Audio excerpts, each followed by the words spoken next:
আমরা হজ বিষয়ক 3 সপ্তাহ আলোচনা করেছি। আজকে থেকে কোরবানির আলোচনা শুরু হবে। কোরবান এই শব্দটা মূলত কুরবানি এই শব্দটা মূলত কুরবানুন শব্দ থেকে এসেছে। কি শব্দ? কুরবান। আর এটা কোরআনে রয়েছে। সূরাতুল মাইদার 27 নম্বর আয়াতে হযরত আদম আলাইহিস সালাতু ওয়াস সালাম তার 2 পুত্র হাবিল এবং কাবিলকে আদেশ করেছিলেন, ইয কাররাবা কুরবানান, তোমরা উভয়ে কুরবানি করো। এই কুরবান শব্দের অর্থ হাশিয়াতুল আল্লামাতি সাওয়ি একটা তাফসীরের কিতাব রয়েছে। এই কিতাবের 2 নম্বর খণ্ডের 109 নম্বর পৃষ্ঠায় ইমাম সাওয়ি রাহিমাহুল্লাহ লিখেছেন, ওয়াল কুরবানু মা ইতাকাররাবু বিহি ইলাল্লাহ, যার মাধ্যমে আল্লাহ তাআলার নৈকট্য অর্জন করা হয়। এই কুরবান শব্দের সমর্থক আর কয়েকটি শব্দ আমরা কোরআন এবং হাদিসে পাই। যেমন নাহার এই শব্দ পাই, আনহার এই শব্দ আমরা পাই। যেমন সূরাতুল কাউসারের 2 নম্বর আয়াতে আল্লাহ বলেন, ফাসাল্লি লিরাব্বিকা ওয়ানহার, হে নবী আপনি আপনার রবের জন্য সালাত আদায় করুন এবং আপনার রবের জন্য আপনি কুরবানি করুন, পশু জবাহ করুন। তাহলে কুরবানের আরেকটা সমর্থক শব্দ কি, সিনোনিমস কি? ওয়ানহার, নাহার এই শব্দটা। আরেকটি শব্দ রয়েছে নুসুক। সূরাতুল আনআমের 162 নম্বর আয়াত আল্লাহ বলেন, কুল ইন্না সলাতি ওয়া নুসুকি ওয়া মাহইয়ায়া ওয়া মামাতি লিল্লাহি রাব্বিল আলামিন। হে নবী আপনি বলেন, কুল ইন্না সলাতি আমার সালাত, ওয়া নুসুকি আমার কুরবানি। এখানে নুসুক অর্থ আমার কুরবানি, ওয়া মাহইয়ায়া আমার জীবন, ওয়া মামাতি আমার মৃত্যু, লিল্লাহি রাব্বিল আলামিন ওই রবের জন্য যিনি সমস্ত জগতের প্রতিপালক। তাহলে আরেকটি কি শব্দ পেয়েছি? নুসুক। কুরবানির এক শব্দ কুরবান, দ্বিতীয় শব্দ ওয়ানহার মানে নাহার, তৃতীয় শব্দ নুসুক। 4 নম্বর মাংসাক। কি শব্দ? মাংসাক ব্যবহার করা হয়েছে। সূরাতুল হাজের 34 নম্বর আয়াত আল্লাহ বলেন, লিকুল্লি উম্মাতিন জাআলনা মাংসাকাল লিয়াযকুরু ইসমাল্লাহ। আল্লাহ রাব্বুল আলামিন বলেন, প্রত্যেক জাতির জন্য আমি কুরবানির বিধান দিয়েছি। এখানে কুরবানি শব্দের সমর্থক কিনে আসছে মাংসাক। বলেন মাংসাক। এগুলো মুখস্থ থাকতে হবে। কয়টা গেল? 4। 5 নম্বর উযহিয়া বা আযহা বা আযাহি আরেকটা আসছে সুনানে আবি দাউদে 1134 নম্বর হাদিস। এই হাদিসের মধ্যে যেভাবে আমরা এই শব্দটা পাবো, আজহা এই শব্দ পাবো, এবং আমরা কিভাবে ঈদুল আজহা পেয়েছি এবং ঈদুল ফিতর পেয়েছি, এটাও এই হাদিসে আল্লাহ রাসূল স্পষ্ট করেছেন। عن أنس بن مالك رضي الله تعالى عنه قال قدم رسول الله صلى الله عليه وسلم المدينة।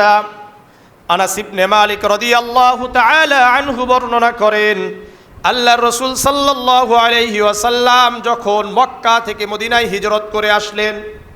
কোথায় থেকে কোথায়? মক্কা থেকে মদিনায় হিজরত করে আসলেন। লাহুম ইয়াওমান ইয়ালআবুনা ফীহিমা ফিল জাহিলিয়া। আল্লাহর রাসূল সাল্লাল্লাহু আলাইহি ওয়াসাল্লাম এসে দেখলেন মদিনার মানুষেরা বছরে 2 দিন খেলাধুলা আনন্দ ফুর্তি করে, আনন্দ উৎসব করে। কয়দিন? 2 দিন দেখলেন যে তারা আনন্দ উৎসব করে। ফাকালা মা হাযানিল ইয়াওমানি, আল্লাহর রাসূল সাল্লাল্লাহু আলাইহি ওয়াসাল্লাম বললেন, হে মদিনাবাসীরা তোমরা এই 2 দিন কোথায় থেকে পেয়েছো? তোমরা এই 2 দিন আনন্দ ফুর্তি করো কেন? ক্বালু কুন্না নালআবু ফীহিমা ফিল জাহিলিয়া। তারা বললেন মদিনাবাসীরা বলল, আমরা জাহিলি যুগ, অন্ধকার যুগ থেকে এই 2 দিন আনন্দ ফুর্তি করে থাকি। আল্লাহ রাসূল সাল্লাল্লাহু আলাইহি ওয়াসাল্লাম বললেন, ইন্নাল্লাহা ক্বাদ আবদালাকুম বিহিমা খায়রাম মিনহুমা ইয়াউমাল ফিতরি ওয়া ইয়াউমাল আযহা। এ আমার উম্মত শুনে রাখো, হে মদিনাবাসী শুনে রাখো, আজ থেকে আল্লাহ রাব্বুল আলামিন তোমাদের এই 2 দিনের পরিবর্তে আল্লাহ রাব্বুল আলামিন এই 2 দিন থেকে উত্তম 2 দিন ইয়াউমাল ফিতর অর্থাৎ ঈদুল ফিতর এবং ঈদুল আযহা দান করলেন। এখানে মূল উদ্দেশ্য আমার আযহা শব্দকে আনা। কি শব্দ? আযহা মানে কুরবানির ঈদ। বুঝে আসছে? তাহলে কুরবানি এই জন্য আমরা কয়টা শব্দ পেয়েছি? 5টা। 1 নম্বর কুরবান। 1 নম্বর কি? কুরবান মানে নৈকট্য অর্জন করা, মা ইতাকাররাবু বিহি ইলাল্লাহ, যার মাধ্যমে আল্লাহ তাআলার নৈকট্য অর্জন করা যায়। 2 নম্বর আমরা পেয়েছি নাহার, ফাসাল্লি লিরাব্বিকা ওয়ানহার। 3 নম্বর পেয়েছি নুসুক, কুল ইন্না সলাতি ওয়া নুসুকি, আমার কুরবানি কার জন্য? আল্লাহর জন্য। 4 নম্বর মানসাক, কি পাইছি? মানসাক, সূরাতুল হজের 34 নম্বর আয়াত। আর 5ম নম্বর আযহা, উযহিয়া। উযহিয়া কাকে বলা হয়? আযহা কাকে বলা হয়? আযাহি এগুলো কি বলা হয়? হিয়ামা ইউযবাহু মিন বাহিমাতিল আনআম আল ইবিল ওয়াল বাকার ওয়াল গনাম ওয়াল জামুস ওয়াল গনাম। যে উযহিয়া বলা হয় চতুষ্প জন্তু থেকে, যেমন উট, গরু, ছাগল, দুম্বা, মহিষ, এগুলোকে জবাহ করা হয় আইয়াম ঈদিন, ঈদের 3 দিন। কয় দিন? অর্থাৎ 10, 11, 12 তারিখের কবলে গুরুবিশ শামস, সূর্য অস্ত যাওয়ার পূর্ব পর্যন্ত এই সময় করা হয় তাকাররুবান ইলাল্লাহ, আল্লাহ তাআলার নৈকট্য অর্জনের জন্য। এখন আসেন, এই কুরবানির 2টো পটভূমি রয়েছে। কয়টা পটভূমি? 2টো পটভূমি। ইতিহাস। 1 নম্বর, আমরা যে পৃথিবীতে যে কুরবানি আসছে, সর্বপ্রথম হযরত আদম আলাইহিস সালাতু ওয়াস সালামের 2 পুত্র, 2 সন্তান হাবিল এবং কাবিল থেকে এটার উৎপত্তি হয়েছে সর্বপ্রথম। সূরাতুল মায়েদার 27 এবং 28 নম্বর আয়াত আল্লাহ বলেন, ওয়াতলু আলাইহিম নাবা বানাই আদম বিল হক ইয ক্বাররাবা কুরবানান ফাতুকব্বিলা মিন আহাদিহিমা ওয়া লাম ইয়াতাকাব্বাল মিনাল আখার। আল্লাহ রাব্বুল আলামিন মুহাম্মদ সাল্লাল্লাহু আলাইহি ওয়াসাল্লামকে বলছেন, হে নবী মুহাম্মদ, আপনি পুরা উম্মতের সামনে, পুরা দেশ বিশ্ববাসীর সামনে আদম আলাইহিস সালাতু ওয়াস সালামের 2 পুত্র হাবিল এবং কাবিলের ঘটনা বর্ণনা করেন, একেবারে যথাযথভাবে আমি আল্লাহ যেমন বর্ণনা করেছি। যতটুকু আছে ততটুকুই। এ ব্যাপারে আমরা এই কোরআনের আয়াত বোঝার আগে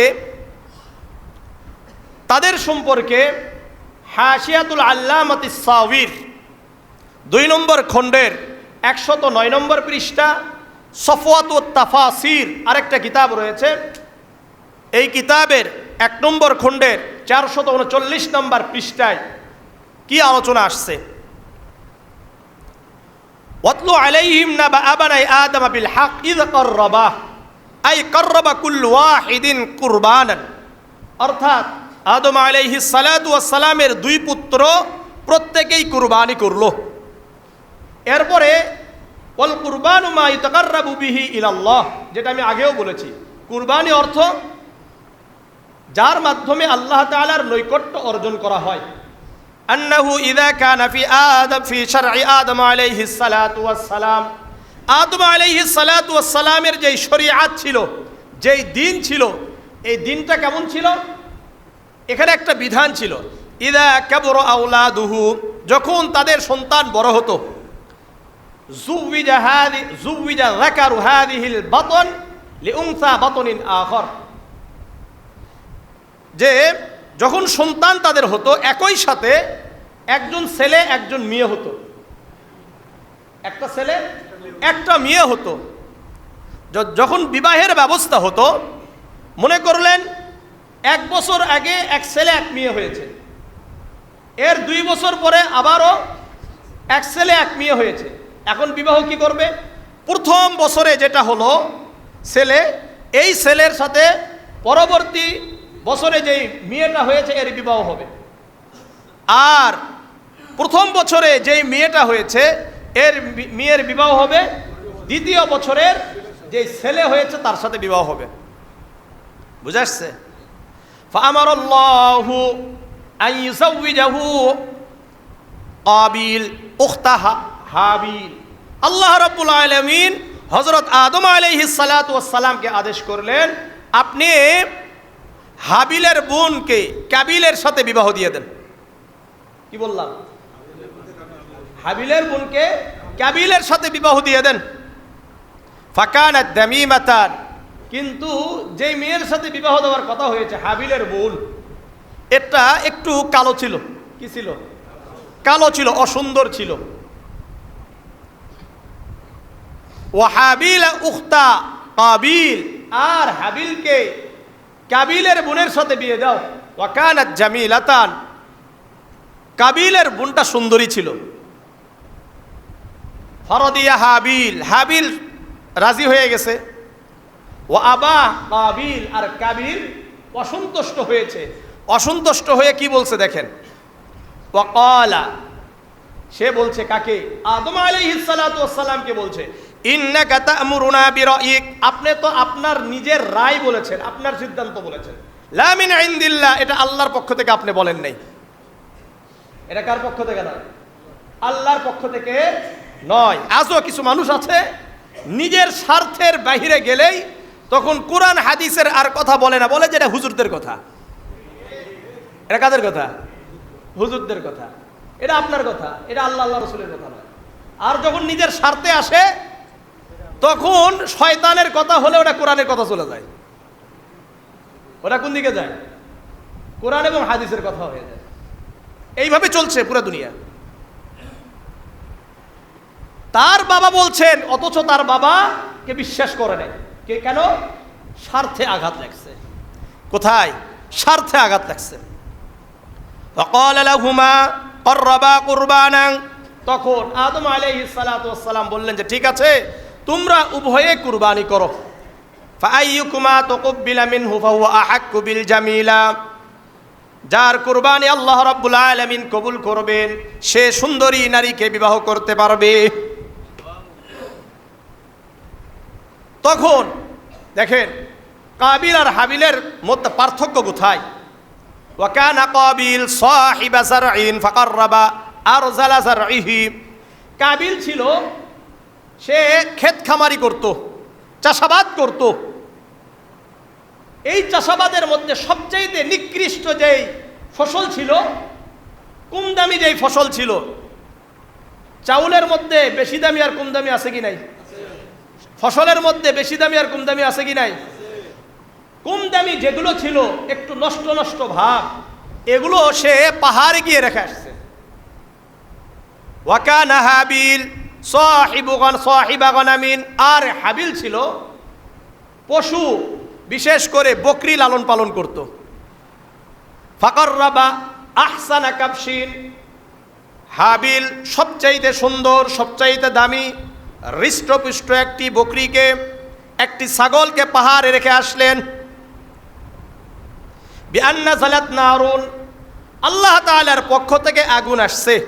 ফাআকালাতহু, অর্থাৎ হযরত আদম আলাইহিস সালাতু ওয়াস সালামের দ্বিতীয় পুত্র হাবিলের কুরবানিকে আল্লাহ রাব্বুল আলামিন কবুল করে নিলেন। ওই আগুন এসে হাবিলের যে ছাগলটা দিয়েছিল এই ছাগলকে পুড়িয়ে দিয়েছে। আর ওই সময় এটাই শরীয়ত ছিল যে যারা কুরবানি করবে একটা পাহাড় ছিল, পর্বত ছিল, এখানে রেখে আসা হতো। যারটাকে আল্লাহ রাব্বুল আলামিন কবুল করবেন এরটাকে আল্লাহ রাব্বুল আলামিনের পক্ষ থেকে আসমান থেকে আগুন আসবে, এটাকে জ্বালিয়ে দিবে। ফাজদাদা কাবিল হাসাদান ওয়া সাখতান, হাবিল খুব রাগান্বিত হলো, হিংসা বিদ্বেষে পরিপূর্ণ হয়ে গেল। ওয়া তাআওয়াদাহু বিল কতল, আর ইচ্ছা পোষণ করলো যে আমি তোমাকে কতল করব, হত্যা করব, অর্থাৎ হাবিলকে হত্যা করব। এটাই আল্লাহ রাব্বুল আলামিন কোরআনে বলেছেন সংক্ষিপ্ত আকারে। আল্লাহ রাব্বুল আলামিন বলছেন, ওয়াতলু আলাইহিম নাবা আবানাই আদম বিল হক, হে নবী মুহাম্মদ, আপনি আদম আলাইহিস সালাতু ওয়াস সালামের দুই পুত্রের ঘটনা বিশ্ববাসীর সামনে আপনি উপস্থাপন করেন, বর্ণনা করেন যথাযথভাবে। ইযা ক্বাররাবা কুরবানান ফাতাকুব্বিলা মিন আহাদিহিমা ওয়া লাম ইতাকাব্বাল মিনাল আখার, উভয়ে কুরবানির জন্য আয়োজন করেছে, কুরবানি করেছে। ফাতাকুব্বিলা মিন আহাদিহিমা, দুইজনের মধ্যে একজনের কুরবানিকে কবুল করেছেন। কার কুরবানি? বলেন, আবার বলেন। কেন কুরবানি কবুল করলেন? তার অন্তর ছিল পবিত্র। তার অন্তর কি ছিল? পুত পবিত্র ছিল। তার ভিতরে কোনো হিংসা, বিদ্বেষ, মানুষ দেখানো ছিল না। ফাতাকুব্বিলা মিন আহাদিহিমা ওয়া লাম ইতাকাব্বাল মিনাল আখার, একজনেরটা কবুল করলেন, অর্থাৎ হাবিলেরটা কবুল করলেন, কাবিলেরটা কবুল করলেন না। কেন? আল্লাহ বলেন, ইন্নামা ইয়াতাকাব্বালুল্লাহু মিনাল মুত্তাকিন, নিশ্চয় আল্লাহ রাব্বুল আলামিন মুত্তাকিনদের কুরবানিকে কবুল করেন। যারা মুত্তাকি, যাদের ভিতরে আল্লাহ ছাড়া অন্য কিছু নাই, মানুষকে দেখানো নয়, অন্য কোনো উদ্দেশ্য থাকে না, শুধুমাত্র তাদেরটাই আল্লাহ কবুল করেন। তাদেরটাই কি করেন? আল্লাহ কবুল করেন। এখন ইন্নামা ইয়াতাকাব্বালুল্লাহু মিনাল মুত্তাকিন, এরপরে সে চিন্তা করলো, না, এর কারণে আমার চাহিদা পূরণ হয় নাই। লাইম বাসাত্তা ইলাইয়া ইয়াদাকা লিতাকতুলানি মা আনা বিবাসিতি ইয়াদিয়া ইলাইকা লিয়াকতুলাক, সে বলল, অর্থাৎ কাবিল তার হাতকে প্রসারিত করলো। লাইম বাসাত্তা ইলাইয়া ইয়াদাকা লিতাকতুলানি মা আনা বিবাসিতি ইয়াদিয়া ইলাইকা লিয়াকতুলাক, অর্থাৎ ক্বালা লাকতুলান্নাক, কাবিল বলছে আমি তোমাকে হত্যা করব, আমি তোমাকে হত্যা করব। সে তার হাতকে প্রসারিত করলো, কিন্তু হাবিল বলেছে যে না, আমি তো আল্লাহকে ভয় করি। কাকে? আল্লাহকে ভয় করি। লাইন বাসাত্তা ইলাইয়া ইয়াদাকা লিতাকতুলানি, তুমি যদি আমার দিকে হাতকে প্রসারিত করো হত্যা করার জন্য, আমি তো হাতকে প্রসারিত করব না। মা আনা বিবাসিতি ইয়াদিয়া ইলাইকা লিয়াকতুলাক ইন্নী আখাফুল্লাহ রাব্বুল আলামিন, কেননা আমি তো আল্লাহকে ভয় করি। কাকে ভয় করেন? আল্লাহকে ভয় করেন। আজকেও দেখবেন যাদের কারণে আমাদের সমস্যা সৃষ্টি হওয়ার সম্ভাবনা আছে, এদেরকে আমরা বিভিন্নভাবে আঘাত করি, বিভিন্নভাবে তাদেরকে আটকিয়ে রাখার জন্য চেষ্টা করি। আটকিয়ে রাখার জন্য কি করে? চেষ্টা করে। হক কথা বলে, কোরআনের কথা বলে, রাসূলুল্লাহর সুন্নতের কথা বলে, হাদিসের কথা বলে, সত্য কথাগুলো যখনই মানুষের সামনে উপস্থাপন করে, তখন দেখবেন যাদের স্বার্থে আঘাত লাগছে তারা বিভিন্ন ষড়যন্ত্রে লিপ্ত হয়ে যায়, যেটা কাবিল করছে। আল্লাহ সহিহ বুঝদান করেন, আল্লাহ সহিহ বুঝদান করেন। এটা হলো এক নম্বর কথা। এটা কি এক নম্বর কথা? এখান থেকে আমাদের শিক্ষা কি? আলোচনা শুনবেন এবং শিক্ষা নেবেন। এক নম্বর শিক্ষা হলো নিয়ত বিশুদ্ধ হওয়া। নিয়তটা কি হওয়া? বিশুদ্ধ হওয়া। যদি নিয়ত ঠিক থাকে, আমার আপনার আমল আল্লাহর কাছে কবুল হয়ে যাবে। আর যদি নিয়ত ঠিক না থাকে, তাহলে আমাদের আমল আল্লাহর কাছে কবুল হবে না।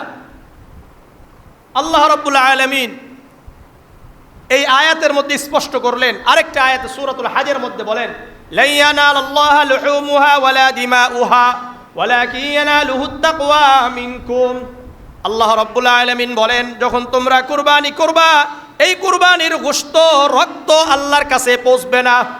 ওয়ালাকিন ইয়ানালুহুত তাকওয়া মিনকুম, বরং তোমরা যেই কুরবানি করবে, এই কুরবানি করার কারণে তোমাদের অন্তর কি আল্লাহর জন্য করেছে? যদি আল্লাহর জন্য করে থাকে, তাহলে আল্লাহ রাব্বুল আলামিনের কাছে তোমাদের নিয়তটা পৌঁছে যাবে, তাকওয়াটা পৌঁছে যাবে। আসলে কার জন্য করলাম? মানুষদেরকে দেখানোর জন্য করলাম কি করলাম না? খাওয়ার জন্য করলাম কি করলাম না? সারা বছর এটা দিয়ে পালন করব, সারা বছর খাবো, এই নিয়তে করছে কি করে নাই? অথবা মেয়ের বিবাহ, ছেলের বিবাহ দিব, এই জন্য করেছি, আছে কি নাই? একটা হলো বিবাহ হবে, সেটা আলাদা বিষয়, কিন্তু আপনার নিয়ত যদি পরিষ্কার না হয়, এখানেও সমস্যা। আল্লাহ বুঝার তৌফিক দান করেন। সহিহ বুখারীর একেবারে প্রথম হাদিস, আন উমর ইবনুল খাত্তাব রাদিয়াল্লাহু তাআলা আনহু قال سمعت النبي صلى الله عليه وسلم يقول انما الاعمال بالنيات। প্রতিটি আমল নিয়ত অনুযায়ী সফলতা পাওয়া যায়। প্রত্যেকটা আমল নিয়ত অনুযায়ী এর ফলাফল প্রকাশ পাবে।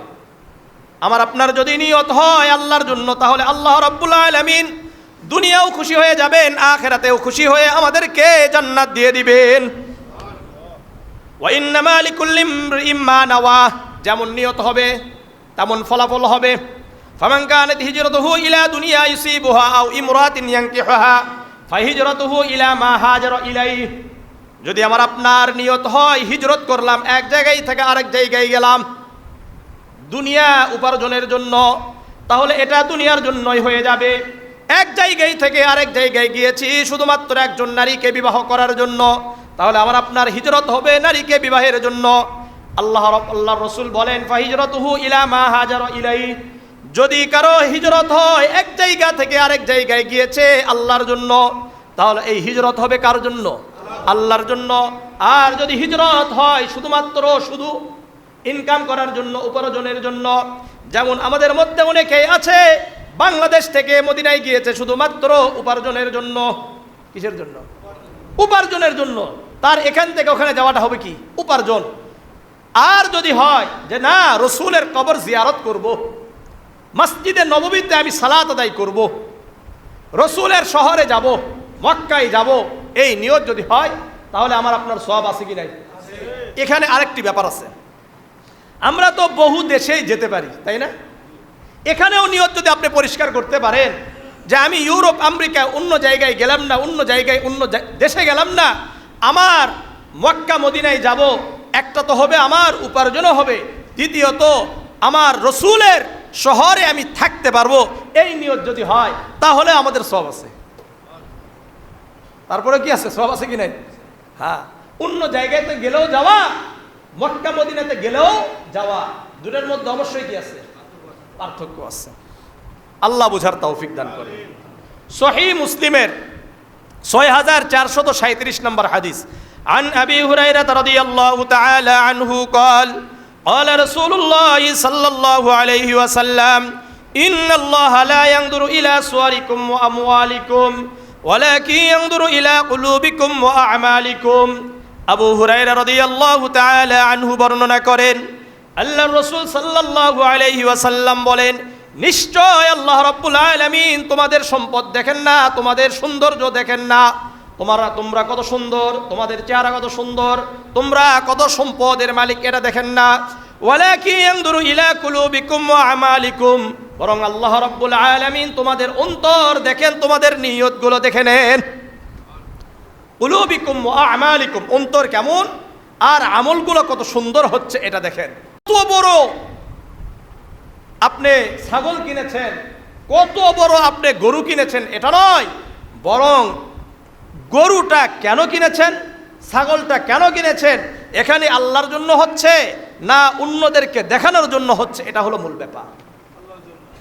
তো সুতরাং আমরা হাবিল এবং কাবিলের এই ঘটনা থেকে যেমন কুরবানির প্রথম ইতিহাস পেলাম, ঠিক তেমনিভাবে এখান থেকে আমরা পেয়ে গেলাম যা পরিশুদ্ধ নিয়ত,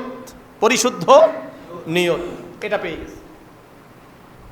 এরপরে পৃথিবীতে যত উম্মত এই দুনিয়াতে আসছে সবার উপরেই এই কুরবানির বিধান ছিল।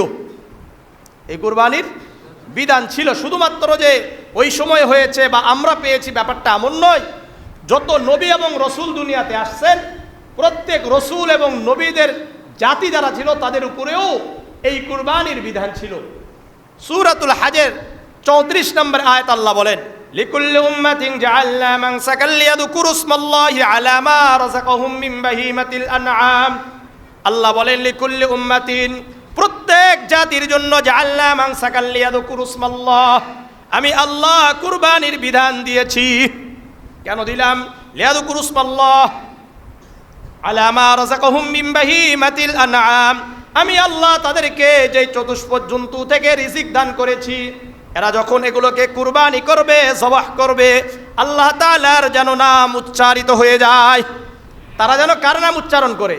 আল্লাহর নাম, আল্লাহর মহত্ব বর্ণনা করেন, বিসমিল্লাহি আল্লাহু আকবার বলে জবাহ করে। তাহলে এই আয়াত থেকে আমরা বুঝলাম যে প্রত্যেক জাতির উপরেই এই কুরবানির বিধান ছিল। এখান থেকে একটি শিক্ষণীয় বিষয় হলো, সর্বদা কার নাম উচ্চারিত হবে? আল্লাহর নাম উচ্চারিত হবে। সর্বদা আল্লাহর মহত্বের বর্ণনা হবে, আল্লাহ তাআলার বরত্বের কথা সর্বদাই সর্বজায়গায় বলতে হবে। আমাদের পর্যন্ত যে কুরবানির বিধান এসেছে, এটাই হলো দ্বিতীয় পটভূমি থেকে ইতিহাসের কুরবানির যে ইতিহাস, এটার যে দ্বিতীয় পটভূমি পৃথিবীর অবলোকন করেছে, দেখেছে, এখান থেকেই আমরা পেয়েছি। আসেন সূরাতুস সাফফাত, এর আগে সূরাতুস সাফফাতের 100 নম্বর আয়াত থেকে 108 নম্বর আয়াত পর্যন্ত আলোচনার আগে হযরত ইব্রাহিম আলাইহিস সালাতু ওয়াস সালাম সহ পৃথিবীতে যত নবী এবং রাসূল এসেছেন, প্রত্যেককে আল্লাহ রাব্বুল আলামিন বিভিন্নভাবে পরীক্ষা করেছেন। কিন্তু হযরত ইব্রাহিম আলাইহিস সালাতু ওয়াস সালামের পরীক্ষাটা একটু বেশি ছিল। এই কারণে আল্লাহ রাব্বুল আলামিন ইব্রাহিম আলাইহিস সালাতু ওয়াস সালামের বহু বিধান, ইব্রাহিম আলাইহিস সালাতু ওয়াস সালামের স্মৃতিকে পুরা পৃথিবীতে সমুন্নত রাখার জন্য আল্লাহ রাব্বুল আলামিন কিছু যেহেতু ইব্রাহিম আলাইহিস সালাতু ওয়াস সালাম বেশি পরীক্ষার সম্মুখীন হয়েছেন, বেশি পরীক্ষা দিয়েছেন, এই কারণে আল্লাহ রাব্বুল আলামিন কিয়ামত পর্যন্ত তার নামকে বেশি উচ্চারিত করাবেন। সূরাতুল বাকারার 124 নম্বর আয়াত আল্লাহ বলেন, ওয়াইদ ইবতালা ইব্রাহিম রাব্বুহু বিকালিমাতিন ফাতাম্মাহুন্না। যখন ইব্রাহিম আলাইহিস সালাতু ওয়াস সালাম, ওয়াইদ ইবতালা ইব্রাহিম রাব্বুহু, তার রব আল্লাহ তাকে বিভিন্নভাবে পরীক্ষা করেছেন, ফাতাম্মাহুন্না, আর ইব্রাহিম আলাইহিস সালাতু ওয়াস সালাম এই পরীক্ষাগুলোতে সফল হয়েছেন। পরীক্ষা করেছেন, উনি সফল হয়েছেন। আল্লাহ রাব্বুল আলামিন বলেন, হে ইব্রাহিম, ভালো করে শোনো, তুমি যেহেতু অনেক পরীক্ষা দিয়েছো আর পরীক্ষাগুলোতেও সফল হয়েছো, ইন্নী জাইলুকা লিন্নাসি ইমামা, পুরা বিশ্ববাসীর জন্য আমি তোমাকে নেতা বানিয়ে দিলাম। কি বানাইছে? নেতা বানিয়েছেন। এই জন্য পৃথিবীতে যদি আপনার দ্বারা পরীক্ষা নেয়, তাহলে হতাশ হওয়ার কিছু নয়, বরং দেখবেন যারা বেশি পরীক্ষার সম্মুখীন হচ্ছেন, আল্লাহ তাআলা দুনিয়াতেও তাদেরকে বেশি সম্মানিত করছেন। অনেকরে অনেক জায়গায় আটকায় রাখে, এরপরে ছাড়ে দেয়, দেখা যায় যে পুরা ঢাকা শহর কি হয়ে গেছে, জাম লেগে গেছে। কি বুঝলেন বিষয়? আপনি দিলেন হলো জিনার অপবাদ, আপনি দিয়েছেন ব্যভিচারের অপবাদ, আপনি দিলেন চুরির অপবাদ, দেওয়ার পরে আটকায় রাখছেন, আটকানোর পরে বিভিন্ন পরে দেখা যায় যে সব কিছু থেকে সে কি হয়ে গেল, পবিত্র হয়ে গেল। এর অর্থ কি দাঁড়াইল? আল্লাহ তাআলা তার সম্মান ফিরিয়ে দিয়েছে কি দেয় নাই? দিয়েছে। সুতরাং এটা সকল নবীদের একটা সুন্নত, যত বেশি পরীক্ষা দিবেন তত বেশি সম্মানিত হবেন। আল্লাহ বুঝার তৌফিক দান করেন। ইব্রাহিম আলাইহিস সালাতুস সালাম সম্পর্কে কি বলছেন দেখেন, ইন্নী জাইলুকা লিন্নাসি ইমামা, আমি আপনাকে পুরা দুনিয়ার জন্য নেতা বানিয়ে দিয়েছি। কেন? আপনি বেশি পরীক্ষা দিয়েছেন, আর এই পরীক্ষাতে আপনি সফল হয়েছেন। আপনি কি হয়েছেন? সফল হয়েছেন। ইব্রাহিম আলাইহিস সালাতু ওয়াস সালামের পরীক্ষার মধ্যে সবচাইতে যেটা জটিল পরীক্ষা ছিল, কঠিন পরীক্ষা ছিল, এই পরীক্ষার নাম হলো কুরবানির পরীক্ষা। কিসের পরীক্ষা? কুরবানির পরীক্ষা। বৃদ্ধ হয়ে গেছে, 90 বছর পার হয়ে গেছে, আল্লাহর কাছে দোয়া করছে। সূরাতুস সাফফাতের 100 নম্বর আয়াত আল্লাহ বলেন, রব্বি হাবলি মিনাস সালিহিন, হে আমার রব, আপনি আমাকে একজন নেককার সন্তান দান করেন। কি বলছে? নেককার সন্তান দান করেন। ফাবাশশারনাহু বিগুলামিন হালিম। এখন আল্লাহ রাব্বুল আলামিন বলেন, আমি ইব্রাহিমের দোয়াকে কবুল করলাম, দোয়াকে কবুল করে তাকে একজন সন্তান দান করলাম। এই সন্তানের নাম হলো ইসমাঈল আলাইহিস সালাতু ওয়াস সালাম। নাম কি? ফাবাশশারনাহু বিগুলামিন হালিম। একজন নেককার সন্তান দান করেছি, একটু বড় হয়েছে। তাফসীরের কিতাবের মধ্যে লেখে যে এই সন্তানের বয়স মোটামুটি ভাবে 13 থেকে 15 বছর বয়স হয়েছে। কত? ফালাম্মা বালাগা মাহু সাইয়া, যখন বাবার সাথে চলাফেরা করতে পারে, দৌড়াদৌড়ি করতে পারে, বাবার কাজে সহযোগিতা করতে পারে, এখন স্বপ্ন দেখছে। কি স্বপ্ন? স্বপ্ন দেখছে। ক্বালা ইয়া বুনাইয়া ইন্নী আরা ফিল মানাম আন্নী আযবাহুকা ফানজুর মাযা তারা, হে বৎস আমি স্বপ্ন দেখলাম, আমি তোমাকে স্বপ্নে জবাহ করছি। কি দেখছে? স্বপ্নে জবাহ করছি। এই স্বপ্নটা উনি 3 দিন দেখেছেন। কয়দিন? 3 দিন। 8 তারিখের রাত্রিতে দেখেছেন। এই জন্য যখন দেখলেন প্রথমে একটু সন্দেহ লাগছে। এই জন্য জিলহজের 8 তারিখকে বলা হয় ইয়াউমুত তারবিয়া। কি বলেন? ইয়াউমুত তারবিয়া বলেন। যারা হজ করতে যান এই 8 তারিখকে কি বলা হয়? ইয়াউমুত তারবিয়া। তারবিয়ার দিন মানে একটু সন্দেহের দিন। দ্বিতীয় দিন আবার স্বপ্ন দেখলেন রাতে, অর্থাৎ আরাফার রাত্রিতে স্বপ্ন দেখলেন, দেখে আরেকটু পরিষ্কার হয়ে গেছে। এই জন্য এর নাম কি? ইয়াউমে আরাফা, মানে একটু পরিচিত হয়েছে, একটু পরিষ্কার হয়েছে। আর 10ম তারিখের রাত্রি দেখেছেন, অর্থাৎ 10ম তারিখে উনি জবাহ করছেন। জবাহ করার জন্য সন্তানকে কোথায় নিয়ে গেছেন বলেন? ওই জামারার দিকে নিয়ে যাচ্ছেন, মিনার দিকে নিয়ে যাচ্ছিলেন। ইয়াউমুন নাহার বলা হয় এটাকে। কি বলা হয়? ইয়াউমুন নাহার। বুঝে আসছে? 10 তারিখ।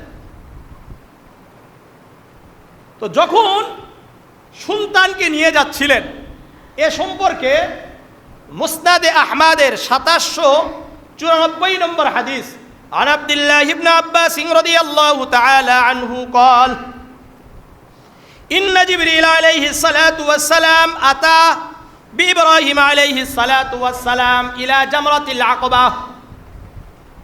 যখন জিবরিল আলাইহিস সালাতু ওয়াস সালাম ইব্রাহিম আলাইহিস সালাতু ওয়াস সালাম সহ তার সন্তান ইসমাঈল আলাইহিস সালাতু ওয়াস সালামকে নিয়ে মিনার প্রান্তরে জামরায়ে আকবা, প্রথম জামরা যেখানে পাথর নিক্ষেপ করা হয়, এই জামরায় নিয়ে যাচ্ছিলেন। ফাআরাযা লাহু শাইতান, শয়তান উপস্থিত। শোনেন, আমি অতটুকুই বলবো যতটুকু আমি হাদিসে পাই। এর বাইরে যেগুলো আপনারা বিভিন্নভাবে শুনছেন, এইভাবে বলছে ওইভাবে বলছে, এটা আমি বলতে পারি না।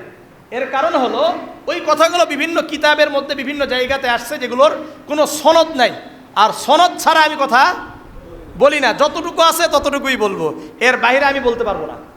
আমি কথা বুঝে আসছেন? আপনারা বিভিন্নভাবে শুনতে পারেন ঘটনাটা, এই হয়েছে সেই হয়েছে, মাকে একভাবে বলছে, ইসমাইলকে আরেকভাবে বলেছে, এরপরে উমুকরে আরেকভাবে বলছে, এটা বলে না।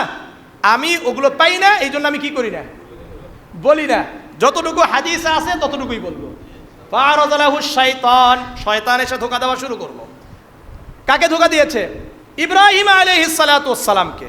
ফারামাহু বিসাবঈ হাসায়াত, ইব্রাহিম আলাইহিস সালাতু ওয়াস সালাম এই জামরায়ে আকবার এই জায়গায় শয়তানকে 60টি কঙ্কর নিক্ষেপ করলেন।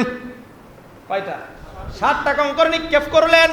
ফাসাখ, সঙ্গে সঙ্গে দৌড় দিয়ে পালিয়ে গেল। দৌড় দিয়ে কি করছে? পালিয়ে গেছে, চিৎকার করে দৌড় মারছে। ফাআতা বিইব্রাহিম আলাইহিস সালাতু ওয়াস সালাম ইলাল জামরাতিল উসতা, জামরায়ে উসতা মানে দ্বিতীয় শয়তান যেটা আমরা বলি, এর নাম কি? প্রথমটা হলো জামরায়ে আকবা, দ্বিতীয়টা জামরায়ে উসতা বলা হয়। এখানে যখন নিয়ে গেছে ফাআরাযা লাহু শাইতান, আবার শয়তান উপস্থিত। ফারামাহু বিসাবঈ হাসায়াত, হযরত ইব্রাহিম আলাইহিস সালাতু ওয়াস সালাম আবারও 60টি কঙ্কর নিক্ষেপ করলো। কয়টা? 60টি কঙ্কর নিক্ষেপ করলেন। ফাসাখ, শয়তান দূর হয়ে গেল। ফাআতা বিইব্রাহিম আলাইহিস সালাতু ওয়াস সালাম ইলাল জামরাতিল কুসওয়া, এরপরে হলো জামরায়ে কুসওয়া। বলেন, একবারে শেষ শয়তান যেটা আমরা বলি, ছোট শয়তান বলি না। আপনারা যেভাবে বুঝেন বুঝেন, সমস্যা নাই। হাদিস যেভাবে আছে আমি সেটা বলছি। জামরায়ে কুসওয়া এখানে নিয়ে গেছে। ফাআরাযা লাহু শাইতান, শয়তান আবার উপস্থিত এসে ধোঁকা দেওয়া শুরু করছে। কি ধোঁকা দিয়েছে, কিভাবে কি বলছে, এগুলো আমরা বিভিন্নভাবে শুনছি। হাদিসে যেহেতু নাই এই জন্য আমি আর বলি না। কারণ পরবর্তীতে দেখা যাচ্ছে কিয়ামতের ময়দানে আল্লাহ জিজ্ঞাসা করতে পারে, রসুল জিজ্ঞাসা করতে পারে, এইভাবে বলি নাই, আমার সাহাবীরা বললো না, তুমি পাইলা কোথায় থেকে? তখন তো আবার ধরা খাওয়া লাগবে। দরকার নাই, যতটুকু আছে ততটুকুই, বেশি বলার দরকার নাই। তো তখন আবারও ইব্রাহিম আলাইহিস সালাতু ওয়াস সালাম বিসাবঈ হাসায়াত ৬০টি কঙ্কর নিক্ষেপ করছে। এখন সন্তানকে নিয়ে গেছে কোথায়? ওই মিনার প্রান্তরে। কিসের জন্য? এখন জবাহ করবে। কোন দিন? ইয়াউমুন নাহার, 10 তারিখ জিলহজের কত তারিখ? 10 তারিখ। ফালাম্মা আরাদা আন ইয়াযবাহা ইবনাহু ইসমাঈল আলাইহিস সালাতু ওয়াস সালাম, এখন ইব্রাহিম আলাইহিস সালাতু ওয়াস সালাম সন্তানকে নিয়ে গিয়ে বলতেছে, ইচ্ছা পোষণ করছেন জবাহ করবে, তখনই ওই আয়াতগুলো বলছেন, ক্বালা ইন্নী আরা ফিল মানামি আন্নী আযবাহুকা ফানজুর মাযা তারা। হে আমার বৎস ইসমাঈল, আমি তো স্বপ্ন দেখেছি। এর আগে বলেন নাই, ওখানে নিয়ে যাওয়ার পরে বলতেছেন, আমি তো স্বপ্ন দেখেছি তোমাকে জবাহ করছি। ফানজুর মাযা তারা, তোমার কি পরামর্শ, তুমি কি বলো এই ব্যাপারে? ক্বালা ইয়া আবাতি ফাআল মা তু'মার। ইসমাঈল আলাইহিস সালাতু ওয়াস সালাম বললেন, হে আমার বাবা, আপনাকে আল্লাহ রাব্বুল আলামিন যেভাবে আদেশ করেছেন আপনি পালন করেন। কি করবেন? আপনাকে যা বলা হয়েছে তাই আপনি পালন করবেন, কারণ আপনি যে নবী, আর রুইয়াল আম্বিয়া হাক্কুন, আম্বিয়া আলাইহিস সালাতু ওয়াস সালামের স্বপ্নটাও ওয়াহী। আর যেহেতু আপনি আমাকে লালন পালন করেছেন, আমি আপনাকে চিনি, আপনি আল্লাহ তাআলার আদেশ ছাড়া কোনো কাজ করতে পারেন না। সুতরাং আপনি আপনার রবের ইচ্ছা পূরণ করেন, আপনার রবকে খুশি করেন, কারণ মুমিন তো আল্লাযীনা আমানু আশাদ্দু হুব্বাল লিল্লাহ, যারা ঈমানদার তাদের অন্তরে সর্বোচ্চ ভালোবাসা হবে কার? আল্লাহর হবে, এরপরে রাসূলের। এই জন্য আমাদের ভিতরেও আল্লাহ এবং আল্লাহর রাসূলের ভালোবাসা পুরা দুনিয়ার উপর প্রাধান্যতা লাভ করতে হবে। এই জন্য আমার দিকে আপনার তাকানোর কোনো দরকার নাই, বরং আপনার রব আপনাকে যেই আদেশ করেছেন এটা পালন করেন। সাতাজিদুনি ইনশাআল্লাহু মিনাস সাবিরিন, আপনি আমাকে অবশ্যই ধৈর্যশীলদের অন্তর্ভুক্ত পাবেন। এখানে উনি আর কি কথা বলছেন? ওই হাদিসের মধ্যে মুসনাদে আহমদের ৭৭৯৪ নম্বর হাদিস, আব্দুল্লাহ ইবনে আব্বাস রাদিয়াল্লাহু তাআলা আনহু থেকে যেটি বর্ণিত, যখন ইব্রাহিম আলাইহিস সালাতু ওয়াস সালাম তার সন্তানকে এই কথাগুলো বললেন, জবাহ করার ইচ্ছা পোষণ করলেন, তখন বললেন, ইয়া আবাতি আউসিকনি, আপনি যদি একটু আমাকে বেঁধে নিতেন, একটু কি করতেন? একটু বেঁধে নিতেন ভালো হতো। কেন? লা আস্তারিবু, আমি যেন লড়াচড়া করতে না পারি। ফায়ানতাজিহা আলাইকা মিন দামি ইযা যাবাহতানি, আর যখন আপনি আমাকে জবাহ করবেন, আমার নড়াচড়ার কারণে আমার রক্তগুলো আপনার গায়ে লেগে যাবে, আমার রক্তগুলো আপনার গায়ে লাগবে, তখন আপনি কষ্ট পাবেন। সুতরাং আপনি যদি একটু বেঁধে নিতেন। আর ৭৭০৭ নম্বর আরেকটা হাদিস আছে, এটাও আব্দুল্লাহ ইবনে আব্বাস রাদিয়াল্লাহু তাআলা আনহু থেকে বর্ণিত, আলা ইসমাঈল কামিস আবিয়াস, যখন ইসমাঈল আলাইহিস সালাতু ওয়াস সালামকে জবাহ করবেন তখন তার পরনে ছিল সাদা কাপড়। কি ছিল?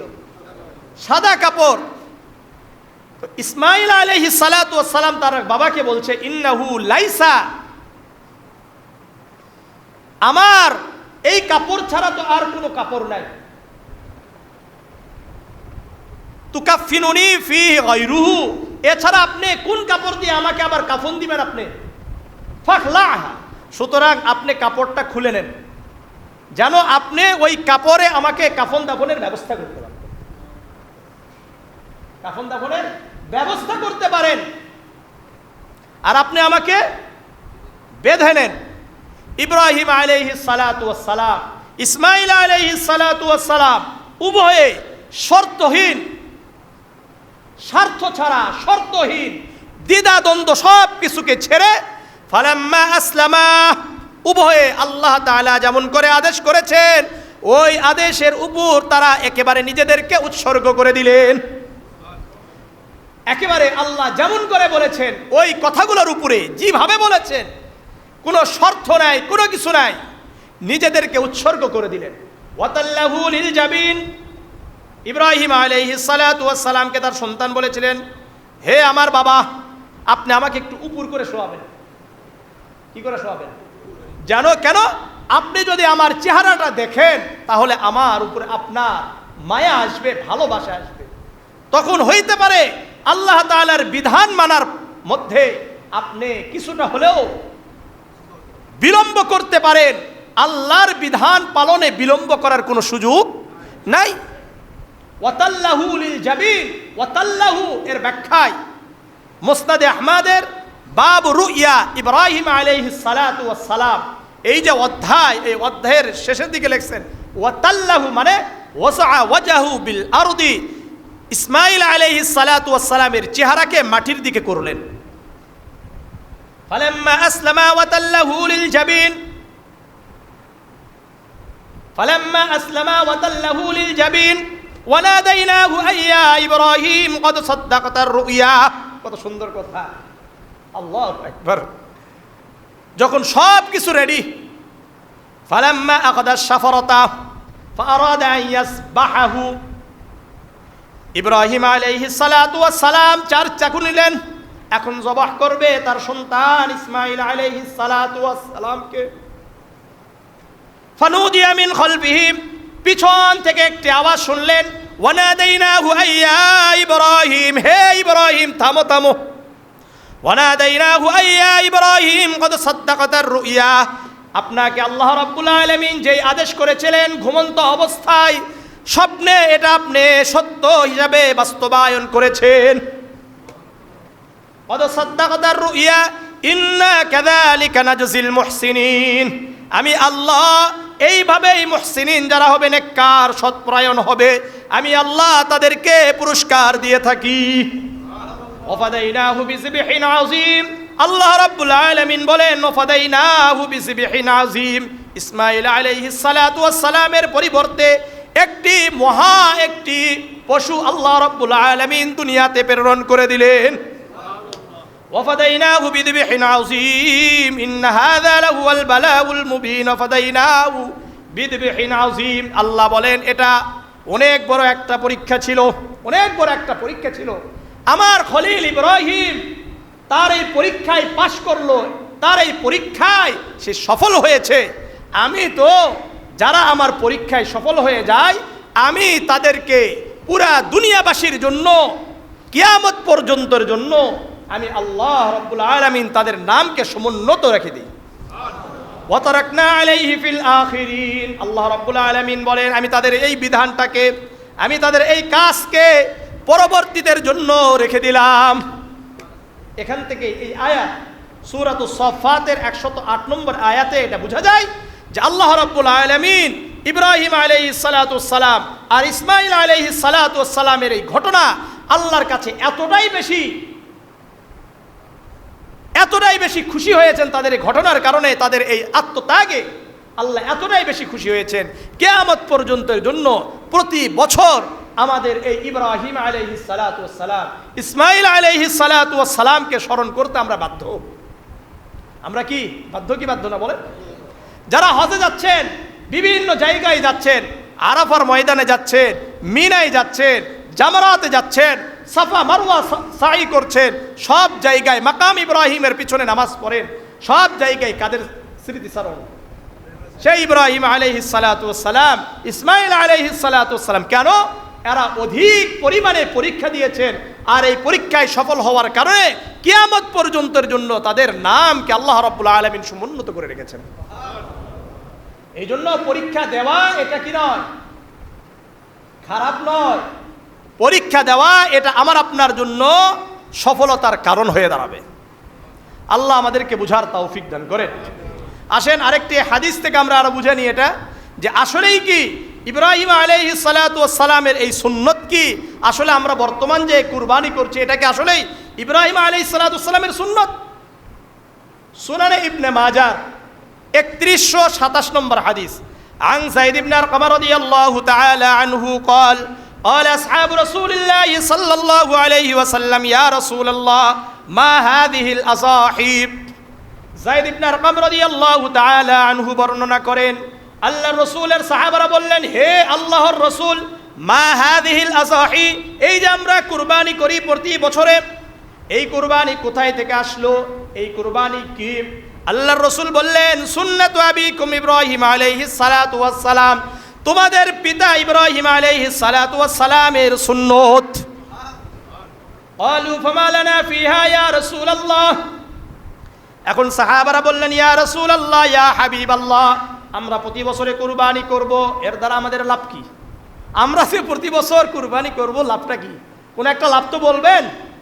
আল্লাহর রাসূল সাল্লাল্লাহু আলাইহি ওয়াসাল্লাম বললেন, বিকুল্লি শারাতিন হাসানাতুন, তোমরা যেই পশু কুরবানি করবা, জবাহ করবা, এই পশুতে যেই পরিমাণ পশম থাকবে, প্রতিটি পশমের বিনিময়ে আল্লাহ রাব্বুল আলামিন নেকি দান করবেন। এখন ক্বালু ফাসসুফু ইয়া রাসূলুল্লাহ, আল্লাহর রাসূলের সাহাবারা বললেন, ইয়া রাসূলুল্লাহ, হে আল্লাহর রাসূল, ভেড়াতে তো অনেক পশম রয়েছে, ভেড়ায় কি আছে, পশম বেশি না কম? বেশি। তাহলে ভেড়ার পশমের বিনিময়ে, প্রত্যেকটি পশমের বিনিময়ে কি আল্লাহ নেকি দান করবেন?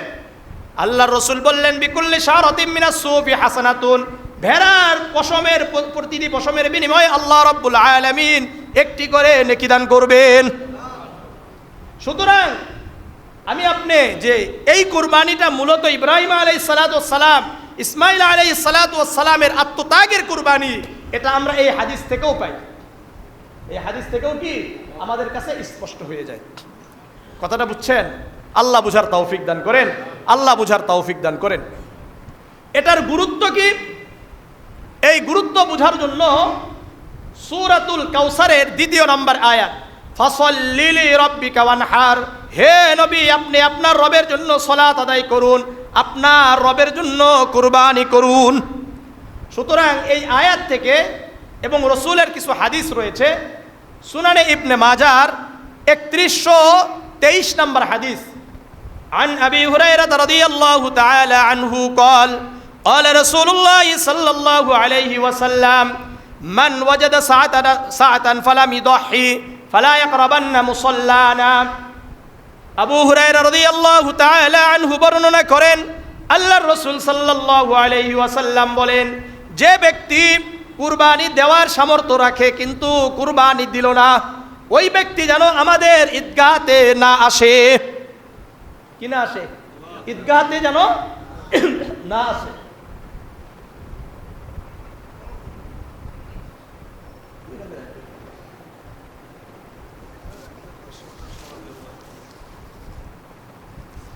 ঈদগাহতে যেন তারা না আসে, যাদের উপরে কুরবানি ওয়াজিব, তারা যেন ঈদগাহতে না আসে।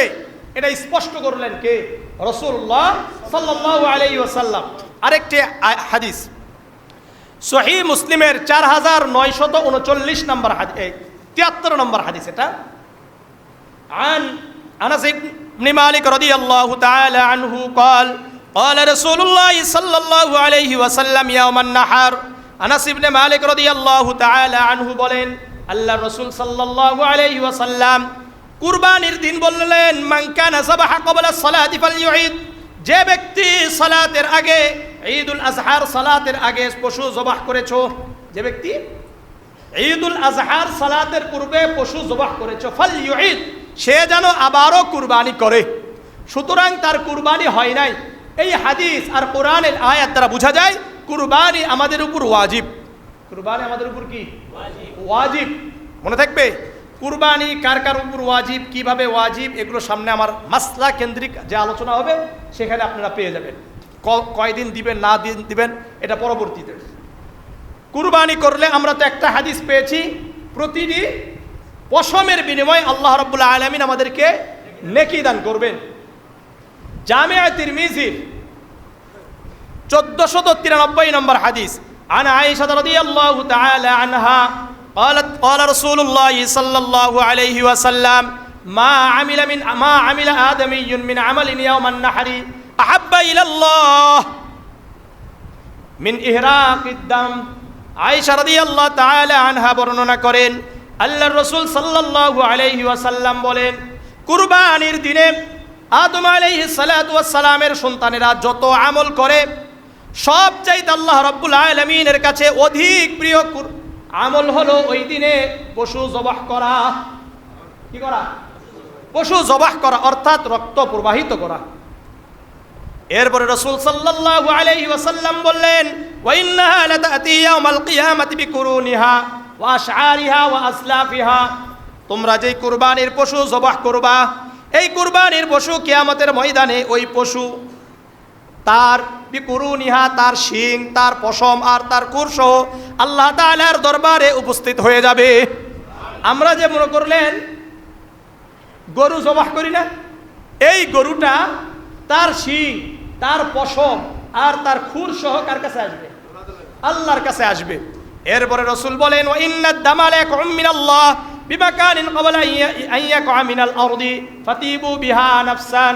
আল্লাহর রাসূল বললেন, যখন তোমরা কুরবানির দিনে কুরবানির পশু জবাহ করো, এই কুরবানির পশুর রক্ত মাটিতে পড়ার পূর্বে আল্লাহ রাব্বুল আলামিনের কাছে পৌঁছে যায়। রক্ত মাটিতে পড়বে না, এর আগেই আল্লাহ রাব্বুল আলামিন আমার আপনার কুরবানিকে কবুল করে নেবেন। ফাতিবু বিহা নাফসান, সুতরাং তোমরা আনন্দ নিয়ে কুরবানির পশু জবাহ করো। সুতরাং করবো তো ইনশাআল্লাহ? কারা কারা করবো না হাত উঠান ইনশাআল্লাহ। কি করবেন না?